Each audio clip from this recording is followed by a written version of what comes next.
जय श्री हरि। ओम नमो भगवते वासुदेवाय।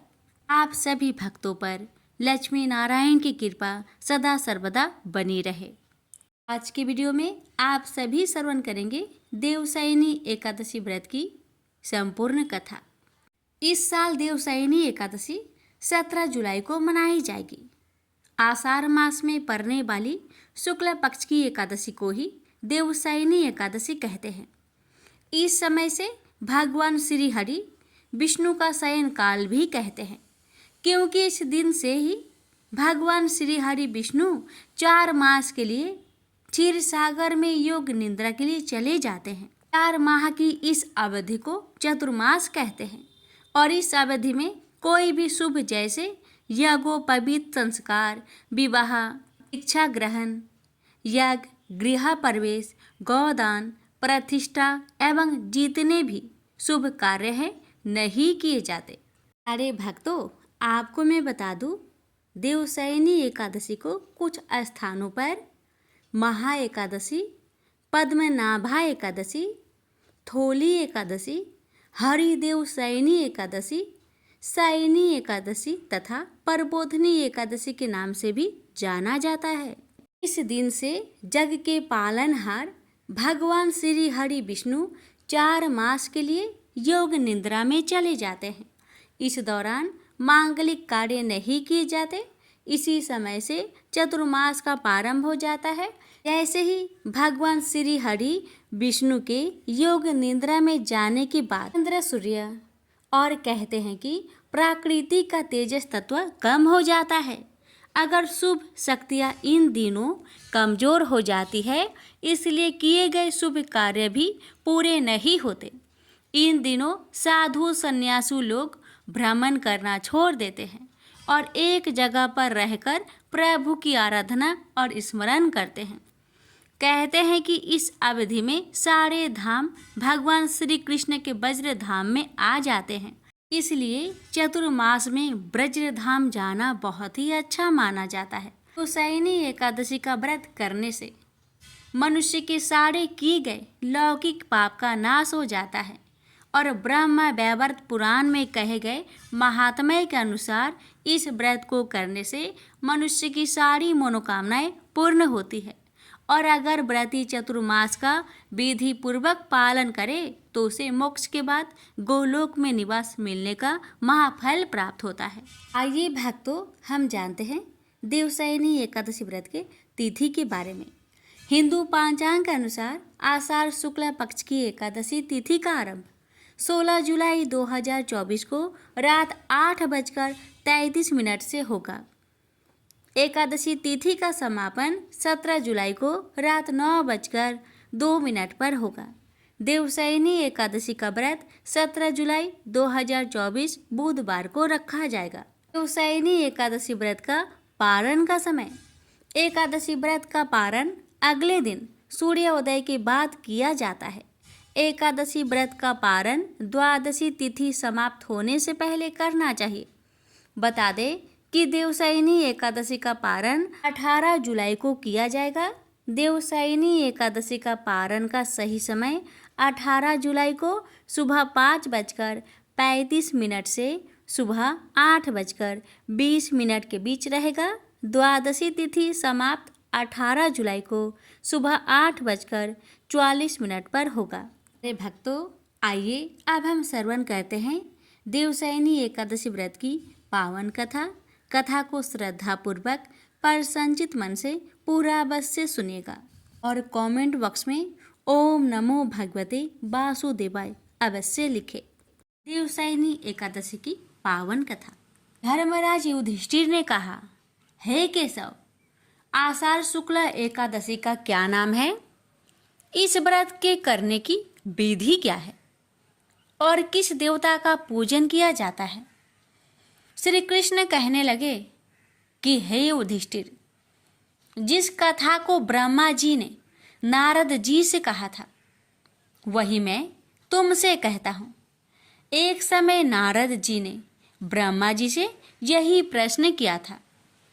तब ब्रह्मा जी ने उत्तर दिया कि हे नारद, तुमने कलयुगी जीवों के उद्धार के लिए बहुत उत्तम प्रश्न किया है, क्योंकि देवशयनी एकादशी का व्रत सब व्रतों में उत्तम है। इस व्रत से समस्त पाप नष्ट हो जाते हैं और जो मनुष्य इस व्रत को नहीं करते वे नरकगामी होते हैं। इस व्रत के करने से भगवान विष्णु प्रसन्न होते हैं। इस एकादशी का नाम पद्मा है। अब मैं तुमसे एक पौराणिक कथा कहता हूँ, तुम मन लगाकर सुनो। सतयुग में मानधाता नामक एक चक्रवर्ती सम्राट राज्य करते थे। उनके राज्य में प्रजा बहुत सुखी थी, किंतु भविष्य में क्या हो जाए ये कोई नहीं जानता। अतः वे इस बात से अनभिज्ञ थे कि उनके राज्य में शीघ्र ही भयंकर अकाल पड़ने वाला है। उनके राज्य में पूरे 3 वर्ष तक वर्षा न होने के कारण भयंकर अकाल पड़ा। इस अकाल से चारों ओर त्राही त्राही मच गई। धर्म पक्ष के यज्ञ, हवन, पिंडदान, कथा, व्रत आदि में कमी हो गई। जब मुसीबत पड़ी हो तो धार्मिक कार्यों में प्राणी की रुचि कहाँ रह जाती है। प्रजा ने राजा के पास जाकर अपनी वेदना की दोहाई दी। राजा तो इस स्थिति को लेकर पहले से ही दुखी थे। वे सोचने लगे कि आखिर मैंने ऐसा कौन सा पाप कर्म किए हैं जिसका दंड मुझे इस रूप में मिल रहा है। फिर इस कष्ट से मुक्ति पाने का कोई साधन करने के उद्देश्य से राजा सेना को लेकर जंगल की ओर चल दिए। वहां विचरण करते करते एक दिन वे ब्रह्मा जी के पुत्र अंगिरा ऋषि के आश्रम में पहुंचे और उन्हें साष्टांग प्रणाम किया। ऋषिवर ने 80 वर्जनों उपरांत कुशल क्षेम पूछा। फिर जंगल में विचरने व अपने आश्रम में आने का प्रयोजन जानना चाहा। तब राजा ने हाथ जोड़कर कहा, महात्मन, सभी प्रकार से धर्म का पालन करता हुआ भी मैं अपने राज्य में दुर्भिक्ष का दृश्य देख रहा हूँ। आखिर किस कारण से ऐसा हो रहा है? कृपया इसका समाधान करें। यह सुनकर महर्षि अंगिरा ने कहा, हे राजन, सब युगों से उत्तम यह सतयुग है। इसमें छोटे से पाप का भी बड़ा भयंकर दंड मिलता है। इसमें धर्म अपने चारों चरणों में व्याप्त रहता है। ब्राह्मण के अतिरिक्त किसी अन्य जाति को तप करने का अधिकार नहीं है, जबकि आपके राज्य में एक क्षुद्र तपस्या कर रहा है। यही कारण है कि आपके राज्य में वर्षा नहीं हो रही है। जब तक वह काल को प्राप्त न होगा तब तक यह दुर्भिक्ष शांत नहीं होगा। दुर्भिक्ष की शांति उसे मारने से ही संभव है। किंतु राजा का हृदय एक नर अपराध क्षुद्र तपस्वी का समन करने को तैयार नहीं हुआ। उन्होंने कहा, हे देव, मैं उस निरपराध को मार दूं, यह बात मेरा मन स्वीकार नहीं कर रहा है। कृपा करके आप कोई और उपाय बताए। महर्षि अंगिरा ने बताया, आषाढ़ माह के शुक्ला पक्ष की एकादशी का व्रत करें। इस व्रत के प्रभाव से अवश्य ही वर्षा होगी। राजा अपने राज्य की राजधानी लौट आए और चारों वर्णों सहित पद्मा एकादशी का विधि पूर्वक व्रत किया। व्रत के प्रभाव से उनके राज्य में मूसलाधार वर्षा हुई और पूरा राज्य धन्य धान्य से परिपूर्ण हो गया। ब्रह्मा वैवर्त पुराण में देवशयनी एकादशी के विशेष महात्म्य का वर्णन किया गया है। इस व्रत से प्राणी की समस्त मनोकामनाएं पूर्ण होती है। अब आइए प्यारे भक्तों, हम श्रवण करेंगे हर एकादशी व्रत को पूर्ण करने वाली 11 माता की पावन कथा। एक बार एक राज्य में एक राजा रहा करता था। राजा बहुत ही बुद्धिमान और बलशाली था। राजा सदैव अपनी प्रजा का बहुत अच्छे से ध्यान रखता था। प्रजा भी अपने राजा को बहुत पसंद करते थे। राजा की दो बेटियां थी। राजा अपनी दोनों बेटियों से बहुत प्रेम करता था। राजा की छोटी बेटी देखने में बहुत सुंदर और आकर्षण थी और राजा की बड़ी छोटी बेटी के मुकाबले थोड़ा कम सुंदर थी। राजा की छोटी बेटी 11 माता की पूजा किया करती थी और सभी लोग राजा की छोटी बेटी से बहुत प्रेम करते थे और बहुत प्रशंसा किया करते थे।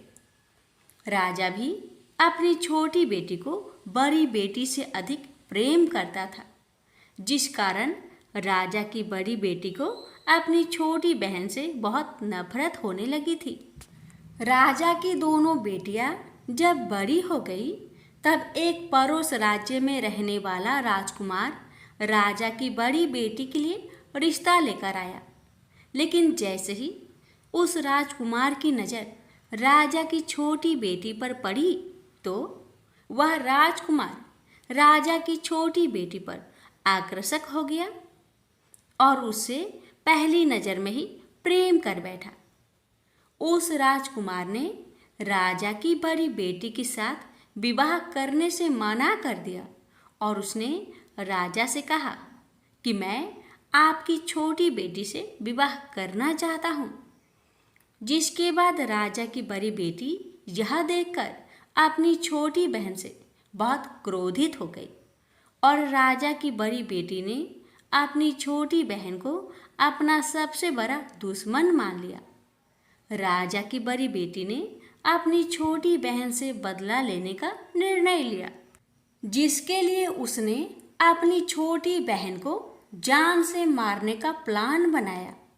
राजा की बड़ी बेटी ने अपनी छोटी बहन को मारने के लिए सबसे पहले एक लड्डू में जहर मिलाकर अपनी छोटी बहन को दे दिया और उसको लड्डू खाने के लिए कहा। लेकिन लड्डू खाने के बाद भी छोटी बहन को कुछ नहीं हुआ। बड़ी बहन यह देखकर बहुत आश्चर्यचकित हो गई, लेकिन बड़ी बहन ने हार नहीं मानी और उसने जब रात में छोटी बहन अपने कमरे में सो रही थी तब एक मटके में सांप रखकर उस कमरे में छोड़ दिया। लेकिन सांप भी छोटी बहन का कुछ नहीं कर पाया, जिसके बाद बड़ी बहन ने अपनी छोटी बहन से कहा कि चलो हम लोग कुएं में से पानी भरकर लाते हैं। जिसके लिए वह अपनी छोटी बहन को पानी भरने के बहाने कुएं के पास ले गई और उसने अपनी छोटी बहन को कुएं में धक्का दे दिया। लेकिन छोटी बहन को तब भी कुछ नहीं हुआ, क्योंकि हर बार 11 माता उसकी रक्षा कर रही थी और उधर बड़ी बहन अपने सारे प्रयासों के बाद असफल हो रही थी, जिससे वह बहुत क्रोधित होती जा रही थी।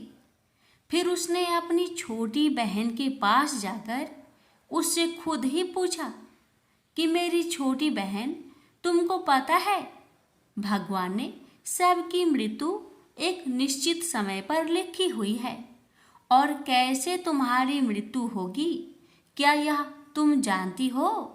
तब छोटी बहन ने अपनी बड़ी बहन को बताया कि हाँ, मैं तो जानती हूँ मेरी मृत्यु कैसे होगी। छोटी बहन से यह सुनकर बड़ी बहन मन ही मन बहुत प्रसन्न होने लगी और उसने अपनी छोटी बहन से कहा कि तो मुझे अपनी मृत्यु का राज बताओ। छोटी बहन ने अपनी बड़ी बहन से कहा कि मेरी मृत्यु तो एक तोते में है, जो तोते के गले में एक हार है, उससे मेरी मृत्यु होगी।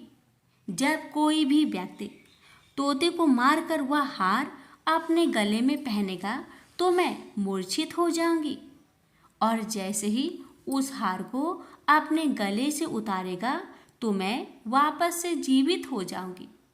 अपनी छोटी बहन की मृत्यु का राज जानकर बड़ी बहन बहुत ही खुश हो गई और उसने अपनी छोटी बहन को मारने के लिए उसके पालतू तोते को ढूंढना शुरू कर दिया और छोटी बहन को इस बात का आभास हो गया था कि कोई उसकी जान लेना चाहता है, जिसके लिए वह अपने पिताजी के पास गई और उसने अपने पिताजी से कहा कि पिताजी, मेरी मृत्यु के बाद आप मुझे जलाइएगा मत, बल्कि आप मुझे अपनी पुरानी वाली हवेली में एक पलंग में लिटाकर छोड़ दीजिएगा। अपनी छोटी लड़की की यह बात सुनकर राजा बहुत आश्चर्यचकित हो गए। राजा ने अपनी छोटी बेटी से पूछा, बेटी, तुम ये क्या कह रही हो? तब राजा की छोटी बेटी ने बताया, पिताजी, समय किसी के लिए नहीं रुका है, कब क्या हो जाए किसी को कुछ पता नहीं है। और फिर राजा ने अपनी छोटी बेटी से कहा कि तुम ऐसी बातें क्यों कर रही हो? 3 दिन में तो तुम्हारा विवाह है।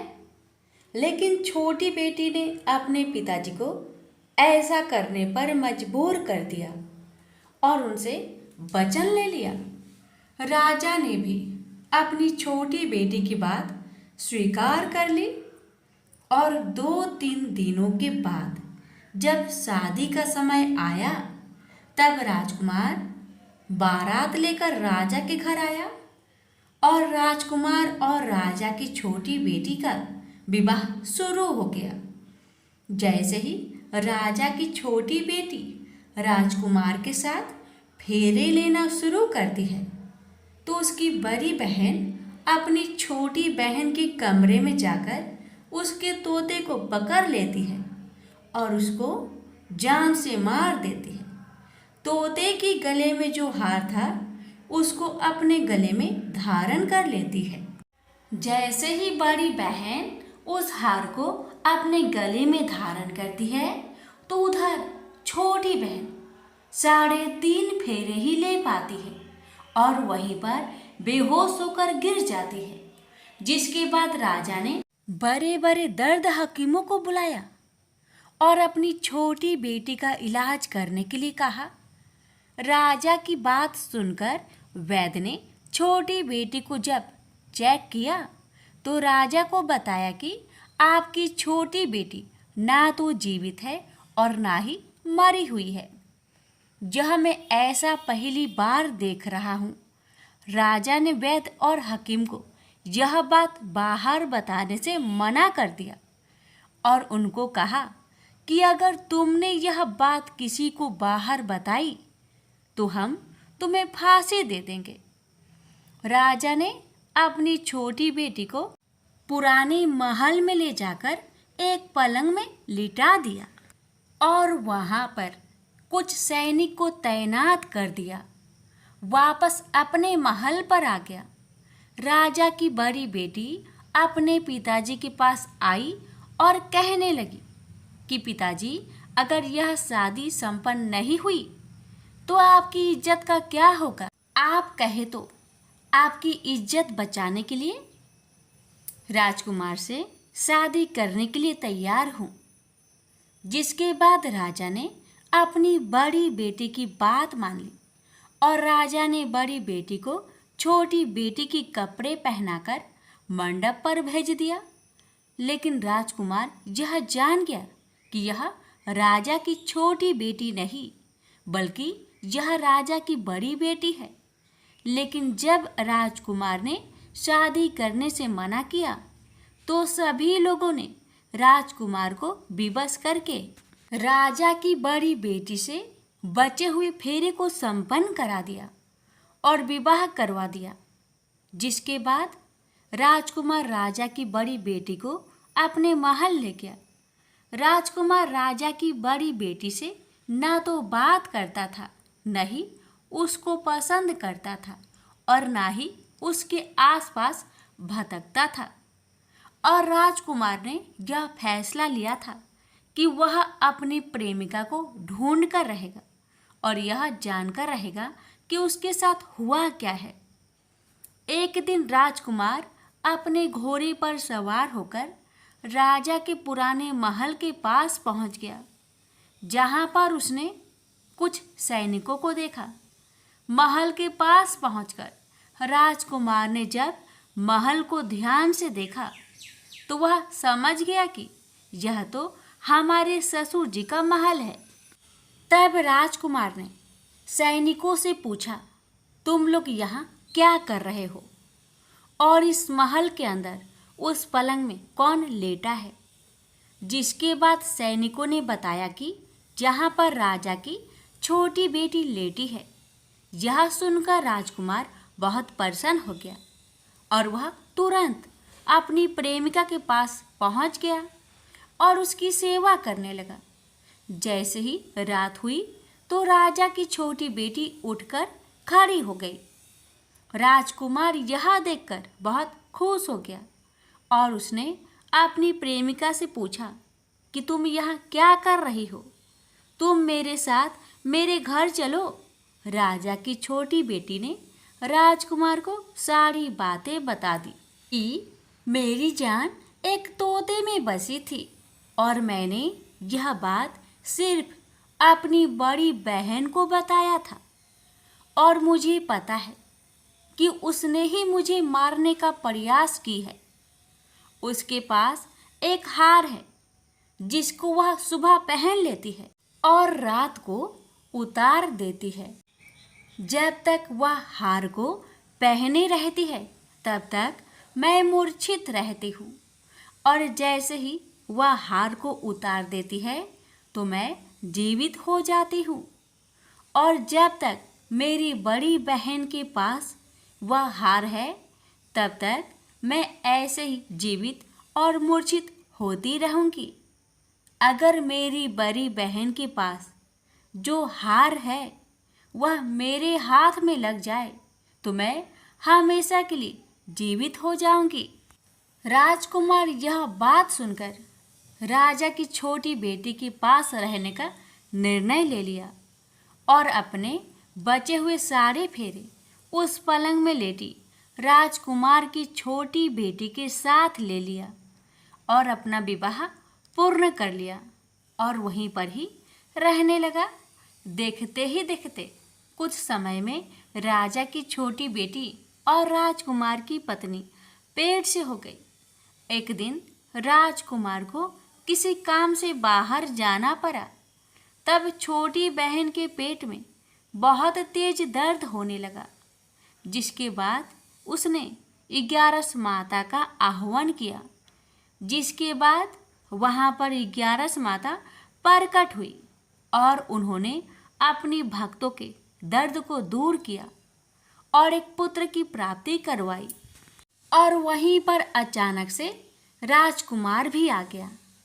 राजकुमार ने 11 माता को देखा तो वह आश्चर्यचकित हो गया और उसने तुरंत माता को प्रणाम किया और 11 माता ने राजकुमार से कहा कि जब तुम्हारा बेटा 5 वर्ष का हो जाए तो तुम अपनी पत्नी का हार आकर इसके गले में डाल देना।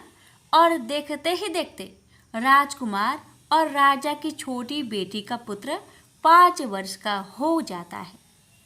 तो राजकुमार अपने बेटे से कहता है कि बेटा, मैं कुछ काम से बाहर जा रहा हूँ, तुम अपनी माता का ध्यान रखना। और वहाँ से चला जाता है। राजा को बाहर निकलता देख बड़ी बहन के सैनिक देख लेते हैं और बड़ी बहन को जाकर सारी बातें बता देते हैं।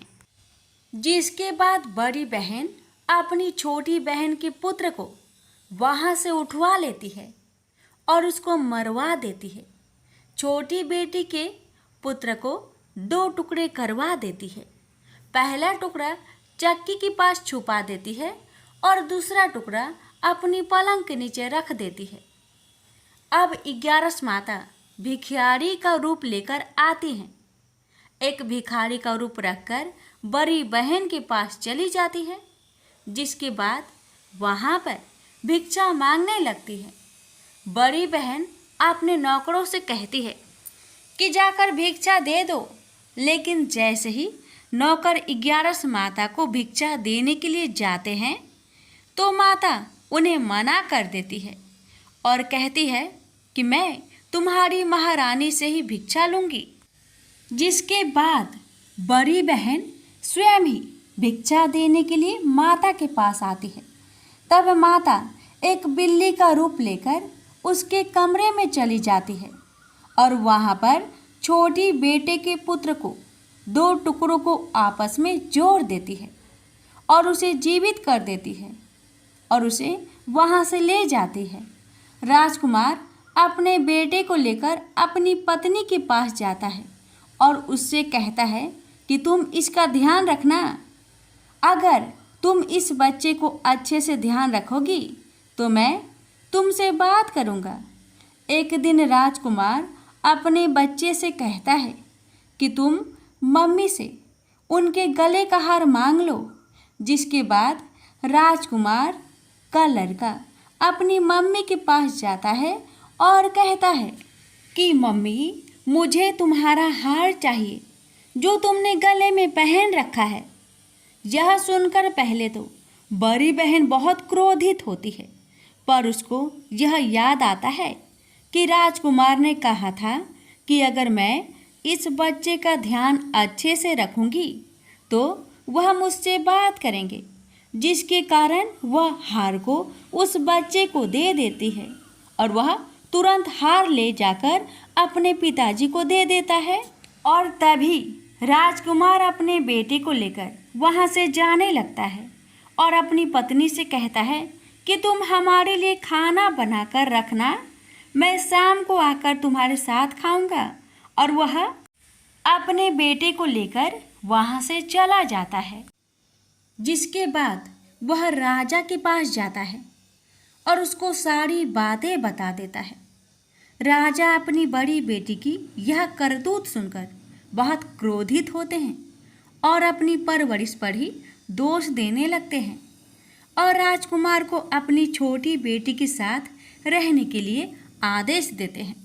11 माता ने जैसी कृपा छोटी बेटी पर की, वैसी ही कृपा अपने सभी भक्तों पर करना, हर कष्टों को दूर करना। प्रेम से बोलिए एकादशी माता की जय। इस कथा को हर एकादशी व्रत कथा के साथ जरूर सुनना चाहिए। इससे लक्ष्मी नारायण एकादशी माता की विशेष कृपा प्राप्त होती है। प्रेम से बोलिए लक्ष्मी नारायण की जय, एकादशी माता की जय। प्यारे भक्तों, अब आप सभी श्रवण करेंगे देवशयनी एकादशी व्रत को पूर्ण करने वाली माँ लक्ष्मी की कथा, विष्णु भगवान की कथा, श्री कृष्ण भगवान की कथा और साथ में श्रवण करेंगे सभी व्रतों में सुनी जाने वाली लापसी तापसी की कथा। कथा को पूरा सुनिए और दूसरे भक्तों के पास भी शेयर करें। लक्ष्मी माता की कहानी। एक बार लक्ष्मी जी ने मनोहर रूप यानी बहुत ही अद्भुत रूप धारण करके गायों के एक झुंड में प्रवेश कर लिया और उनके इस सुंदर रूप को देखकर गायों ने पूछा कि देवी, आप कौन हैं और कहाँ से आई हैं? गायों ने ये भी कहा कि आप पृथ्वी की अनुपम सुंदरी लग रही हो।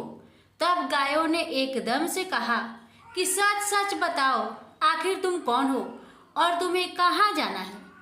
तब लक्ष्मी जी ने विनम्रता से गायों से कहा कि तुम्हारा कल्याण हो। असल में मैं इस जगत में अर्थात संसार में लक्ष्मी के नाम से प्रसिद्ध हूँ और सारा जगत मेरी कामना करता है, मुझे ही पाना चाहता है। मैंने दैत्यों को छोड़ दिया था और इसलिए वे सदा के लिए नष्ट हो गए। इतने ही नहीं, मेरे आश्रय में रहने के कारण इंद्र, सूर्य, चंद्रमा, विष्णु, वरुण तथा अग्नि आदि सभी देवता सदा के लिए आनंद भोग रहे हैं। इसके बाद माँ लक्ष्मी ने कहा कि जिनके शरीर में मैं प्रवेश नहीं करती वे सदैव नष्ट हो जाते हैं और अब मैं तुम्हारे शरीर में ही निवास करना चाहती हूँ। लेकिन इसके बाद भी कथा अभी खत्म नहीं हुई, क्योंकि गायों ने अब तक माँ लक्ष्मी को अपनाया नहीं था। गाय ने क्यों किया माँ लक्ष्मी का त्याग? देवी लक्ष्मी की इन बातों को सुनने के बाद गायों ने कहा कि तुम बड़ी चंचल हो, इसलिए कभी कहीं नहीं ठहरती। इसके अलावा तुम्हारा बहुतों के साथ भी एक सा ही संबंध है, इसलिए हमें तुम्हारी इच्छा नहीं है। तुम्हारी जहाँ भी इच्छा हो तुम चली जाओ। तुमने हमसे बात की, इतने में ही हम अपने आप को तुम्हारी कृतज्ञ यानी तुम्हारी आभारी मानती हैं। गायों के ऐसा कहने पर लक्ष्मी ने कहा कि ये तुम क्या कह रही हो? मैं दुर्लभ और सती हूँ, अर्थात मुझे पाना आसान नहीं, पर फिर भी तुम मुझे स्वीकार नहीं कर रही। आखिर इसका कारण क्या है?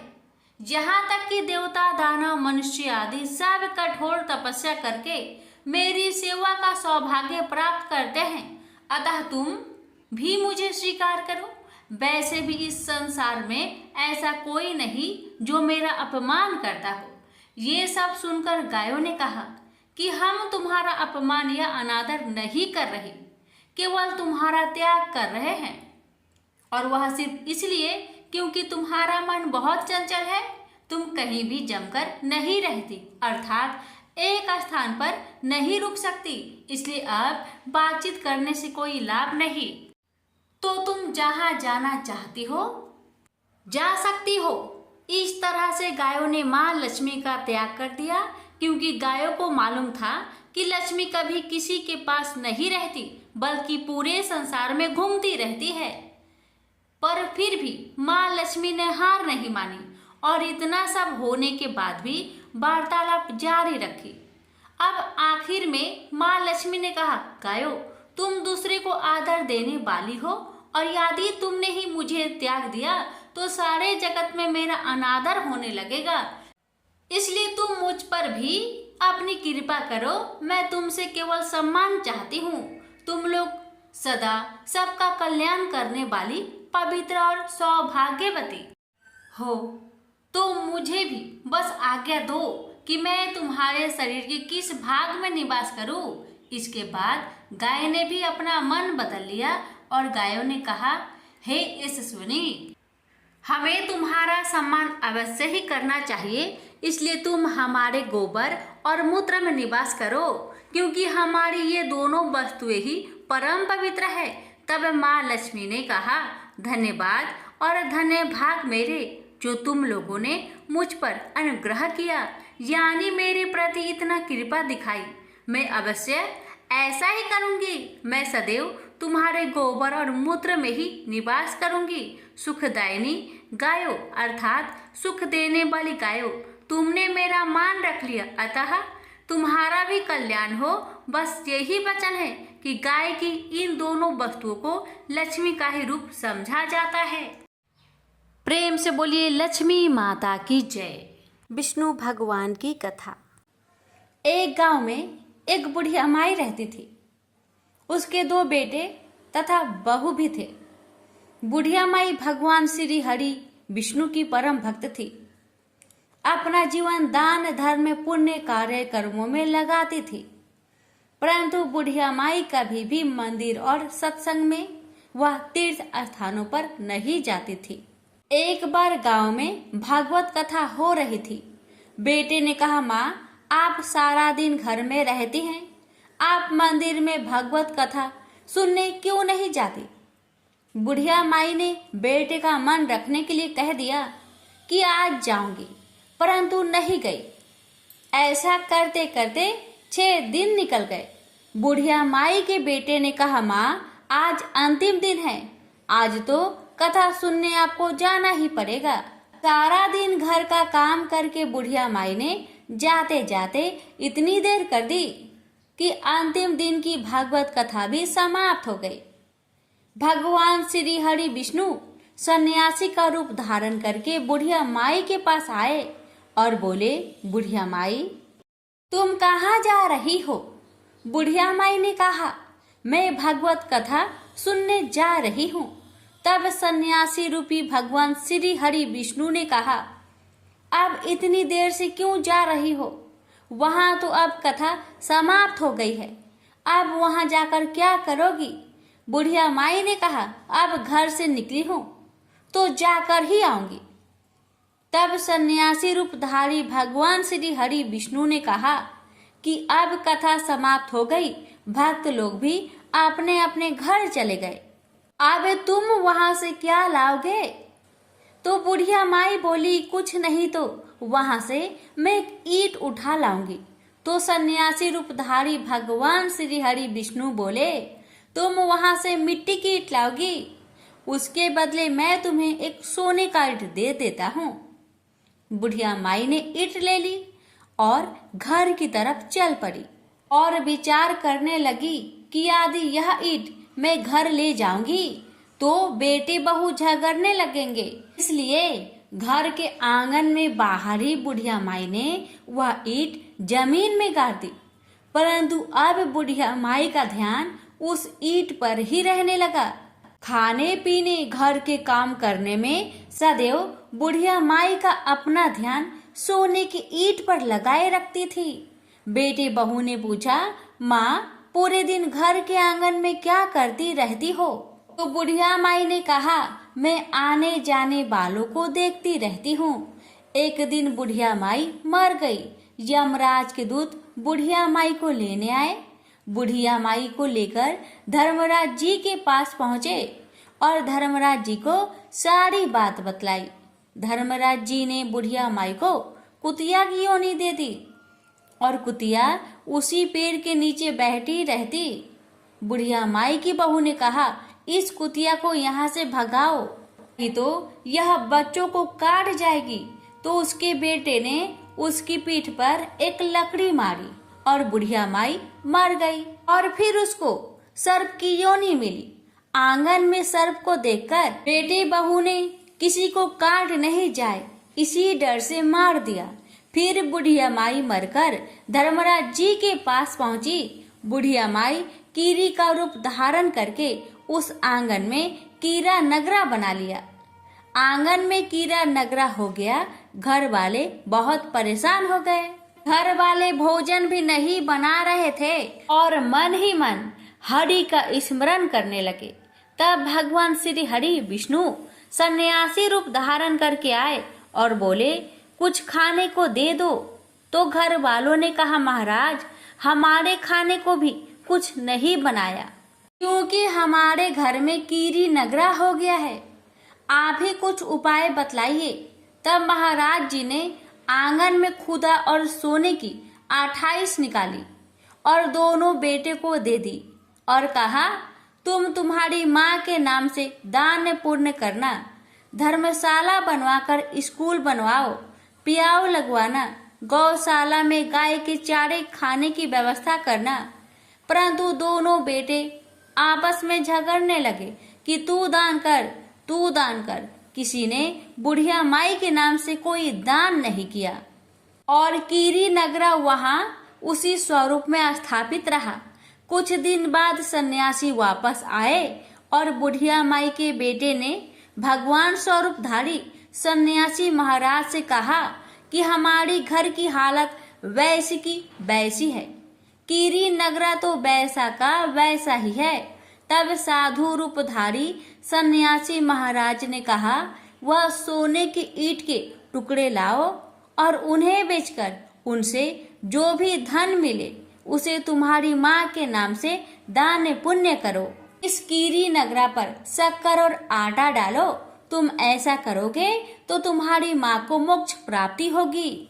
और उनके घर से कीरा नगरा चला गया। जो व्यक्ति प्रतिदिन सुबह प्रातः आटा और शक्कर कीरे नगरे पर डालता है वह सदैव धनवान, पुत्रवान, संपन्न, सुख शांति से जीवन यापन करता है। उसके घर में कभी कोई कष्ट नहीं आता है। उसका जीवन सदा सर्वदा आनंद से व्यतीत होता है। उसके परिवार जनों से अत्यधिक स्नेह प्रदान करते हैं। कीरी नगरा प्रतिदिन सींचने से, कीरी नगरा की कहानी सुनने से, दान पुण्य धर्म कार्यों में रुचि लगाने से जीवन उत्तम हो जाता है। जय बोलो विष्णु भगवान की जय। भगवान श्री कृष्ण और गाय माता की कथा। ये बात उस समय की है कि जब राधिकापति भगवान श्री कृष्ण के मन में दूध पीने की इच्छा होने लगी, तब भगवान ने अपने वाम भाग से लीला पूर्वक सुरभि गौ को प्रकट किया। उसके साथ बछड़ा भी था जिसका नाम मनोरथ था। उस स्वतसा गौ को सामने देख श्री कृष्ण के पार्षद सुदामा ने एक रत्नमयी पात्र में उसका दूध दोहा और उस सुरभि से दोहे गए स्वादिष्ट दूध को स्वयं भगवान श्री कृष्ण ने पिया। मृत्यु तथा बुढ़ापा हरने वाला वह दूध अमृत से भी बढ़कर था। सहसा दूध का वह पात्र हाथ से छूटकर गिर पड़ा और पृथ्वी पर सारा दूध फैल गया। उस दूध से वहां एक सरोवर बन गया जो गोलोक में क्षीर सरोवर के नाम से प्रसिद्ध हुआ। गोपिकाओं और श्री राधा के लिए वह कीरा सरोवर बन गया। उस कीरा सरोवर के घाट दिव्य रत्नों द्वारा निर्मित थे। भगवान की इच्छा से उसी समय असंख्य कामधेनु गौ प्रकट हो गई।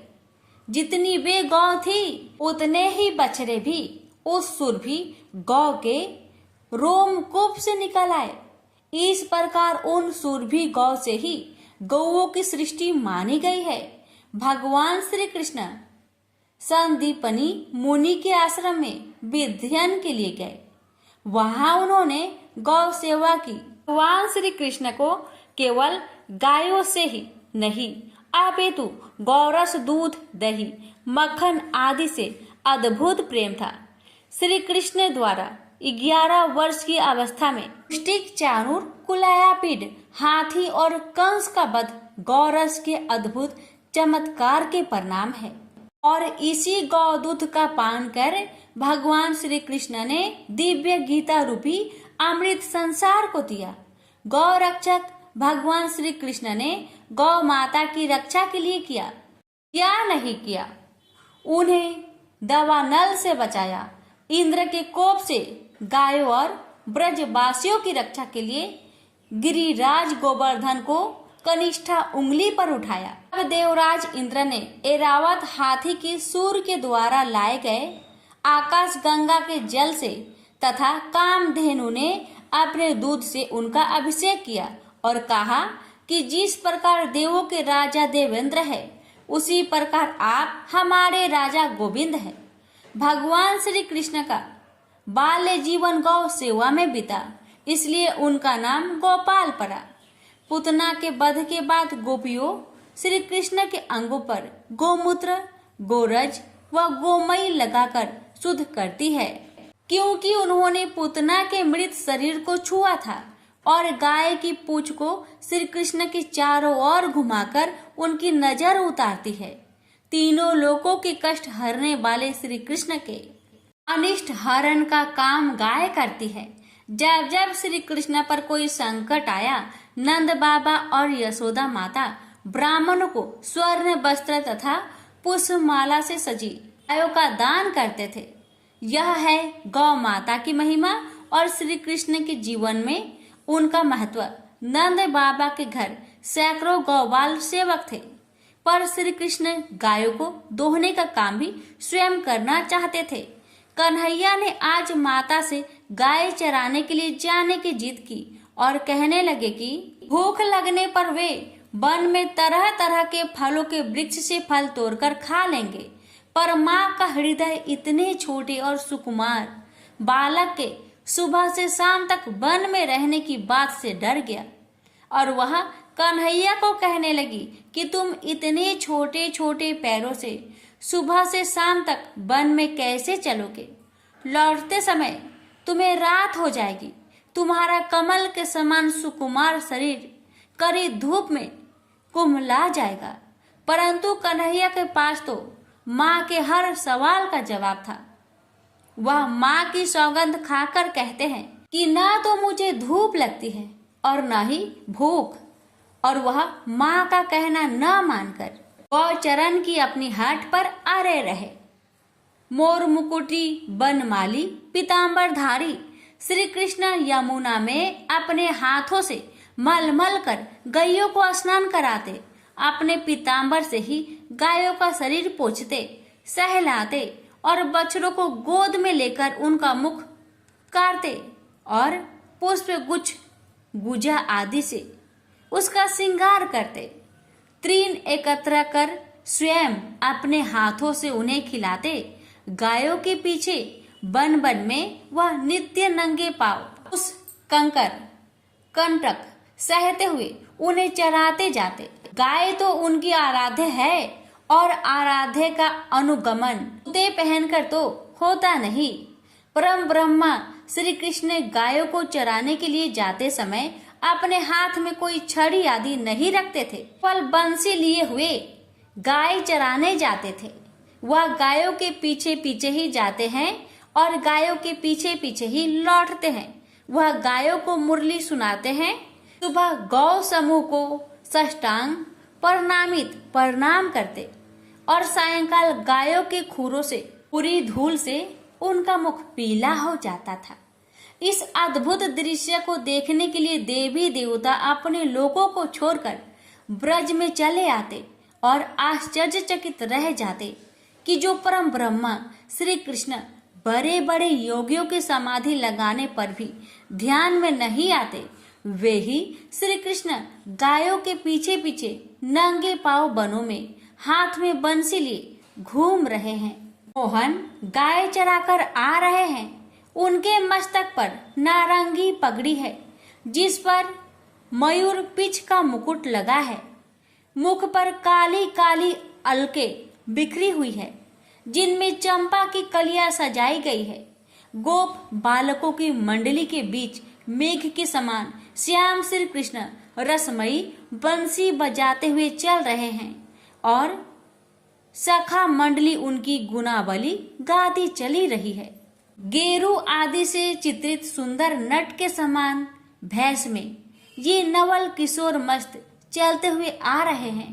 चलते समय उनकी कमर में कमरधनी के किंकनी और चरणों के नूपुरों के साथ गायों के गले में बंधी घंटिया की मधुर ध्वनि सब मिलकर कानों में मानो अमृत घोल रहे हो। प्रेम से बोलिए श्री कृष्ण भगवान की जय, गाय माता की जय। सभी व्रत में सुनी जाने वाली लपसी तपसी की कथा। एक लपसी था, एक तपसी था। तपसी हमेशा भगवान की तपस्या में लीन रहता था। लपसी रोजाना 1.25 सेर की लापसी बनाकर भगवान का भोग लगाकर जीम लेता था। एक दिन दोनों लड़ने लगे। तपसी बोला, मैं रोज भगवान की तपस्या करता हूँ इसलिए मैं बड़ा हूँ। लपसी बोला, मैं रोज भगवान को 1.25 सेर लापसी का भोग लगाता हूँ इसलिए मैं बड़ा हूँ। नारद जी वहां से गुजर रहे थे। दोनों को लड़ता देखकर उनसे पूछा कि तुम क्यों लड़ रहे हो। तपसी ने खुद के बड़ा होने का कारण बताया और लपसी ने अपना कारण बताया। नारद जी बोले, तुम्हारा फैसला मैं कर दूंगा। दूसरे दिन लपसी और तपसी नहाकर अपनी रोज की भक्ति करने आए तो नारद जी ने छुपकर 1.25 करोड़ की एक एक अंगूठी दोनों के आगे रख दिए। तपसी की नजर जब अंगूठी पर पड़ी तो उसने चुपचाप अंगूठी उठाकर अपने नीचे दबा लिया। तपसी की नजर अंगूठी पर पड़ी लेकिन उसने ध्यान नहीं दिया। भगवान को भोग लगाकर लपसी खाने लगा। नारद जी सामने आए तो दोनों से पूछा कि कौन बड़ा है, तो नारद जी ने तपसी से खड़ा होने को कहा। वो खड़ा हुआ तो उसके नीचे दबी अंगूठी दिखाई पड़ी। नारद जी ने तपसी से कहा, तपस्या करने के बाद भी तुम्हारी चोरी करने की आदत नहीं गई, इसलिए लपसी बड़ा है और तुम्हें तुम्हारी तपस्या का कोई भी फल नहीं मिलेगा। तपसी शर्मिंदा होकर माफी मांगने लगा। उसने नारद जी से पूछा, मुझे मेरी तपस्या का फल कैसे मिलेगा। नारद जी ने कहा, यदि कोई गाय और कुत्ते की रोटी नहीं बनाएगा तो फल तुझे मिलेगा। यदि कोई ब्राह्मण को भोजन करवाकर दक्षिणा नहीं देगा तो वह फल तुझे मिलेगा। यदि कोई साड़ी के साथ ब्लाउज नहीं देगा तो फल तुझे मिलेगा। यदि कोई दिए से दिया जलाएगा तो फल तुझे मिलेगा। यदि कोई सारी कहानी सुने लेकिन तुम्हारी कहानी नहीं सुने तो फल तुझे मिलेगा। उसी दिन से हर व्रत कथा कहानी के साथ लपसी तपसी की कहानी भी सुनी और कही जाती है। प्रेम से बोलिए लक्ष्मी नारायण की जय।